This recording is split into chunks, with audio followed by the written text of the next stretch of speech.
Assalamualaikum warahmatullahi wabarakatuh. Waalaikumsalam warahmatullahi wabarakatuh. Selamat siang teman-teman. Selamat Kami siang. mahasiswi dari UIN Sunan Kalijaga Yogyakarta di sini akan membicarakan sedikit mengenai seni rupa. Sebelumnya perkenalkan, nama saya Lala. Di sini saya bersama rekan-rekan saya, ada Mbak Sepda, Mbak Vivi, Mbak Intan, dan juga Mbak Aisyah yang berada di belakang layar.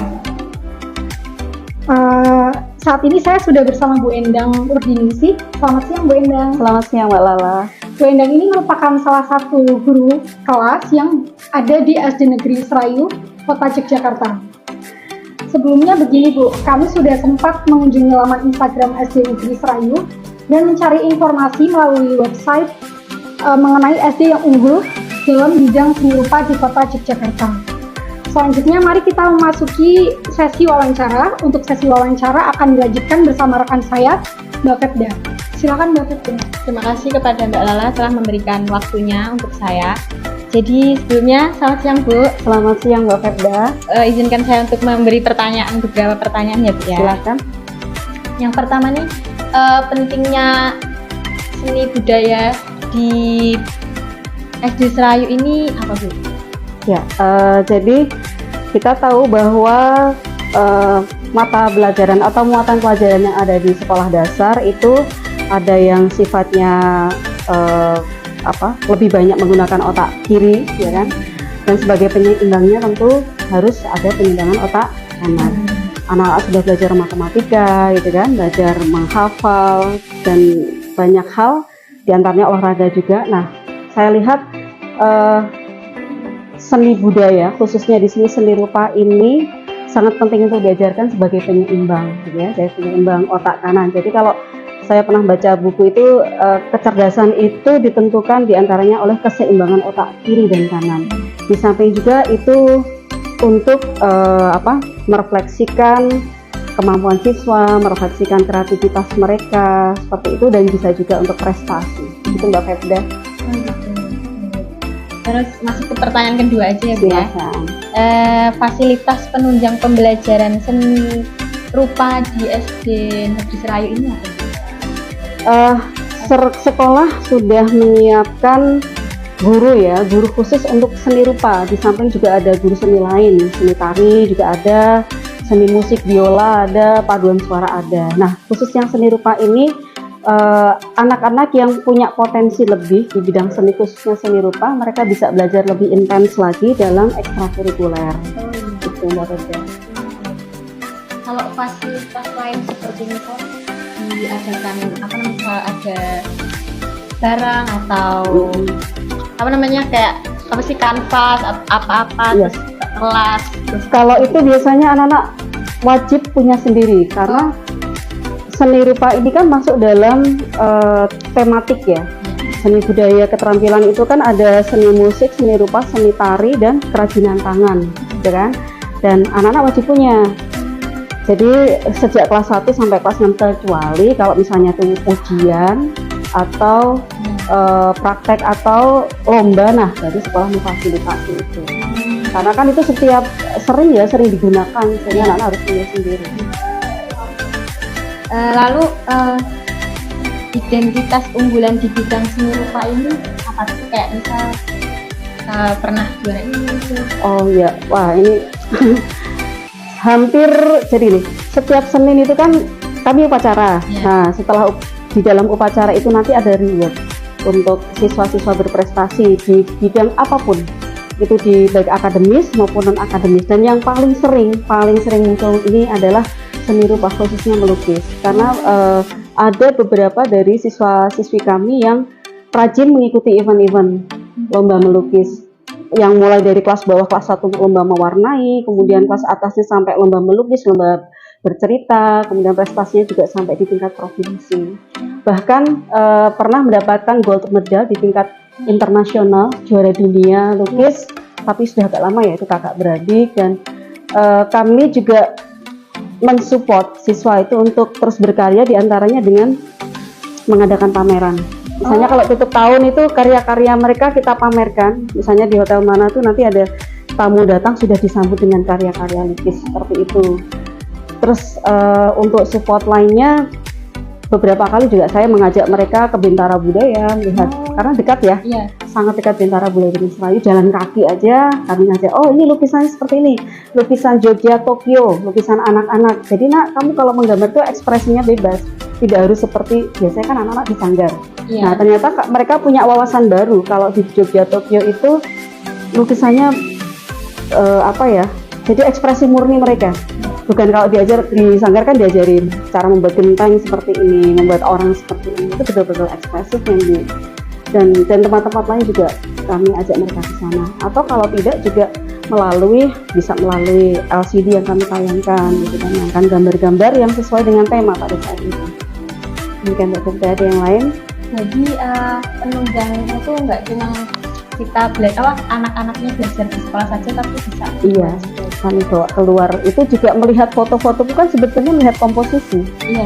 Ya kan, jadi bukan hanya pure murni gambar lukisan, tetapi dengan foto pun mereka bisa latihan komposisi, baik bentuk, tata letak maupun warna. Gitu. Selanjutnya, kalau prestasi dari 3 tahun sebelum ini, apa ada? Ada banyak. Karena tadi saya bilang setiap Senin itu diumumkan dan hampir selalu ada prestasi untuk seni lukis. Dan tadi sudah saya sampaikan di PPMBI kemarin tahun 2022 itu siswa kami memperoleh peringkat nomor 1 untuk lukisan gambar bercerita berwarna dan hitam putih. Ada 2 kategori, semuanya peringkat pertama. Jadi itu di tingkat kota. Kalau yang di provinsi juga ada. Nanti kalau lebih jelas bisa ini ya, mungkin dimasukkan ke catatan komentar itu prestasinya apa saja. Sampai merinding ya dengernya, Bu. Ya. Terus, cara SD Negeri Serayu ini biar tahu kalau siswanya ini ternyata memiliki bakat di bidang seni rupa ini dan sampai berani untuk membawa murid ini sampai ke jenjang itu tuh apa? Ya, setiap guru kelas, jadi kami menjaring. Setiap guru kelas tentu punya teropong yang bisa melihat potensi setiap anak gitu kan. Oh ini dia punya kelebihan di musik, dia potensial di olahraga, dia potensial di seni rupa. Dari guru kelas Mbak. Jadi misalnya ada lomba apa untuk tingkat apa, kelas usia berapa, kelompok usia berapa, kita menggali itu dari informasi dari guru kelas. Kemudian kalau sudah ketemu bibitnya, kita bina. Siapa yang membina? Guru ekstra lukisnya. Gitu.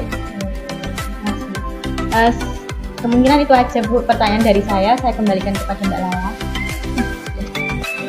Rekan-rekan, ini dia tadi beberapa pertanyaan mengenai seni rupa yang ada di SD Negeri Serayu bersama Mbak Surda. Mungkin rekan-rekan ada yang ingin menambahkan? Mungkin saya Mbak Lala.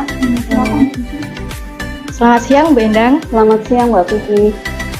Saya izin untuk menambahkan pertanyaan dari Mbak Febda tadi ya Bu. Ya, semoga bisa menjawab.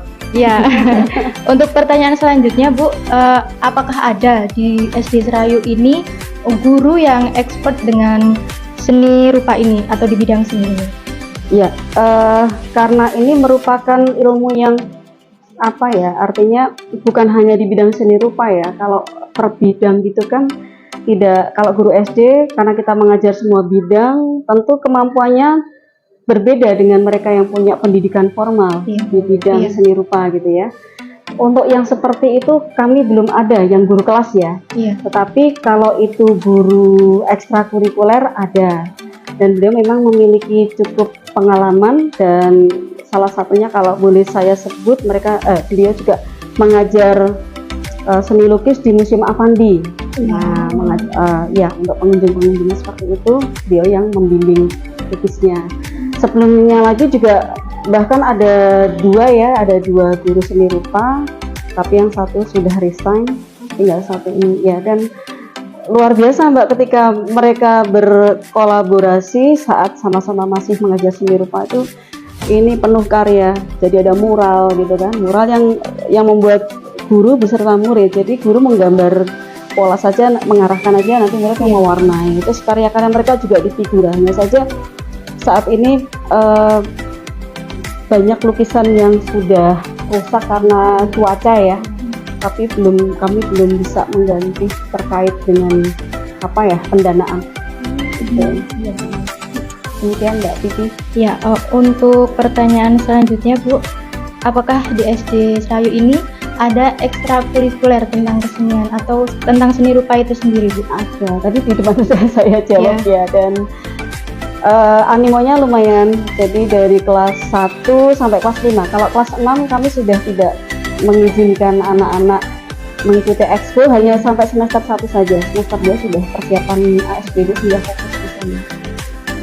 Untuk anak-anak yang ikut ekstrakurikuler ini Bu, apakah terbilang banyak atau cuman ya sedikit Bu yang minat dengan bidang seni ini?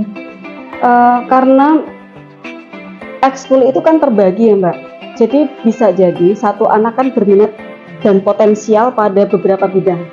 Hanya saja karena kami membatasi hari, jadi mau nggak mau, misalnya nih Mbak Vivi itu suka musik, suka seni rupa, suka taekwondo gitu kan.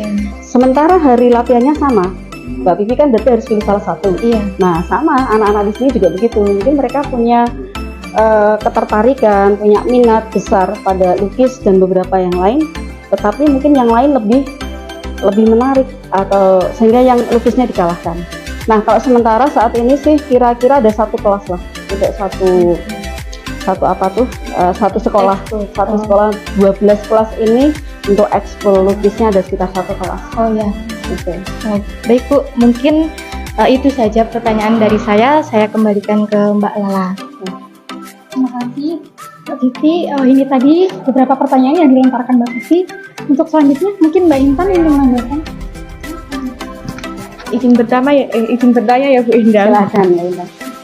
Mungkin ada faktor apa sajakah yang menjadi penghambat pembelajaran atau kegiatan di SD Serayu ini? Pembelajaran seni rupa maksudnya? Iya. Baik. Jadi seni rupa itu kalau yang paling banyak dikembangkan di Serayu itu lukis. Kemudian juga kalau lukis memang dari sejak kelas 1. Kemudian ada juga patung. Nah, iya kalau patung memang pembelajarannya ada di dalam buku.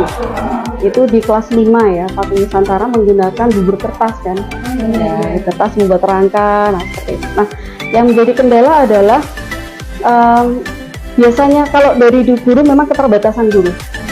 Guru belum punya banyak pengalaman untuk bidang seni rupa, di samping juga kalau pendidikan formalnya sangat terbatas. Kalaupun dari PGSD kita tahu ya seberapa porsinya. Kesenian itu dibagi dalam 4 itu tadi. Nah sehingga kalau dari guru, kapasitas guru, potensi guru ini memang belum kalau saya bilang tuh belum luar biasa gitu. Kalau kita ingin menghasilkan anak yang luar biasa, jadi masih biasa-biasa saja. Seperti itu. Namun seringkali apa yang dilakukan anak itu di luar ekspektasi guru. Kita hanya, kalau yang pernah saya lakukan gini, saya sudah, ini loh ciri-ciri batik seperti ini, ada sulurnya, kemudian nanti isen-isennya ada cecek, ada saut dan sebagainya, komposisinya begini-begini. Kemudian saya minta mereka menggambar motif batik flora, tetapi tidak boleh mencontoh batik yang sudah ada, tetapi dia berbekal dengan pengetahuan tadi, pengetahuan awal bahwa ciri-ciri batik itu seperti ini. Lalu mereka saya minta ambil, kan di sini banyak tanaman, udah ambil daun, ambil bunga, apa udah ditata gitu ya, gambar. Itu hasilnya luar biasa, sangat. Jadi wow. Jadi kalau anak-anak SD kan memang suka warnanya bright gitu ya. Jadi mereka pakai spidol, pakai krayon, pakai apa, dan memadukan itu dengan hasil yang luar biasa. Jadi saya sampaikan ini nanti akan dipakai untuk motif kain. Nah sekarang kamu bayangkan nih, motif yang bagus untuk kain, untuk baju itu seperti apa. Mereka nata itu, ditata terus digambar di ukuran kertas 15x15. Hasilnya bagus sekali. Jadi memang guru harus kreatif. Kalaupun guru terbatas, tidak bisa memberikan contoh yang baik, mungkin secara teori kita menguasai, kemudian memberikan kesempatan untuk anak untuk mencoba. Kok rasa ngasih contoh gambar itu ya, udah untuk gambar yang realistis.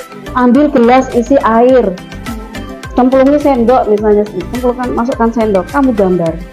Nah, mereka gambar realistis seperti itu. Nanti gambar komik, kasih aja contoh-contoh gambar komik seperti itu. Bagus lagi kalau gurunya bisa, kan muridnya pede kalau diajar gurunya yang lebih pintar gitu kan Mbak ya. Jadi segala keterbatasan kita ya, si guru ini harus mengantisipasi bagaimana caranya agar muridnya tetap mendapatkan ilmu, pengetahuan dan pengalaman itu dengan baik. Baik Ibu, selanjutnya apakah ada kaitannya seni rupa dengan kurikulum 2013? Ya, jadi sebetulnya kalau kurikulum 2013 itu kan saling terintegrasi dan holistik ya. Jadi bisa jadi muatan pelajaran A itu bersinergi dengan muatan pelajaran B. Bisa jadi muatan pelajaran A bersinergi dengan B, bersinergi dengan C gitu kan. Yang sudah pernah saya lakukan waktu itu adalah pelajaran IPA tentang bentuk fungsi rangka tulang manusia. Kemudian SBDP-nya itu membuat komik. Lah, gimana nih match-nya nih gitu kan. Jadi kalau yang pernah saya lakukan, best practice saya, anak-anak saya minta membuat komik temanya tentang fungsi rangka manusia. Dan komiknya itu dua macam. Yang satu yang betul-betul goresan tangan, yang kedua digital. Mereka terserah mau menggunakan media, aplikasi apa saja. Nah, setelah dikumpulkan gitu kan, kemudian oh ini yang saya kumpulkan, ini yang manual, ini yang membuat dengan komputer gitu kan.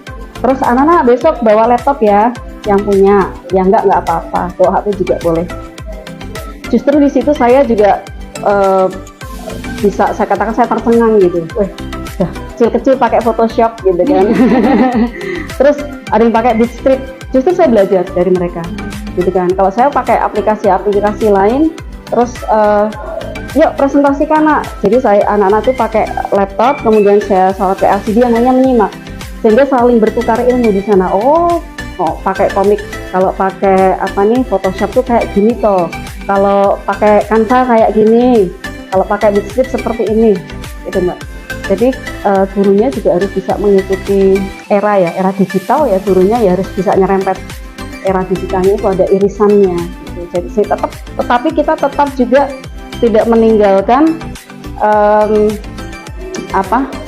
gambar-gambar manual seperti itu. Baik Ibu, jawabannya sangat luar biasa sekali. Terima kasih Ibu, saya kembalikan ke Mbak Lala ya Bu. Demikian wawancara kami bersama Bu Endang, salah satu guru yang ada di SD Negeri Serayu, mengenai seni budaya, khususnya seni rupa yang ada di sekolah tersebut. Terima kasih Bu Endang. Terima kasih kembali. Terima kasih juga kepada rekan-rekan saya, Mbak Firda, Mbak Vicky, dan juga Mbak Intan, yang telah memberikan beberapa pertanyaan terkait pembelajaran seni rupa. Terima kasih juga kepada rekan saya, Mbak Aisyah, sebagai kameramen. Terima kasih teman-teman yang sudah menyaksikan video ini. Semoga video ini dapat bermanfaat untuk kita semua. Mohon maaf apabila ada kekurangan dan kesalahan dalam video ini. Sampai jumpa dan wassalamualaikum warahmatullahi wabarakatuh. Sampai jumpa.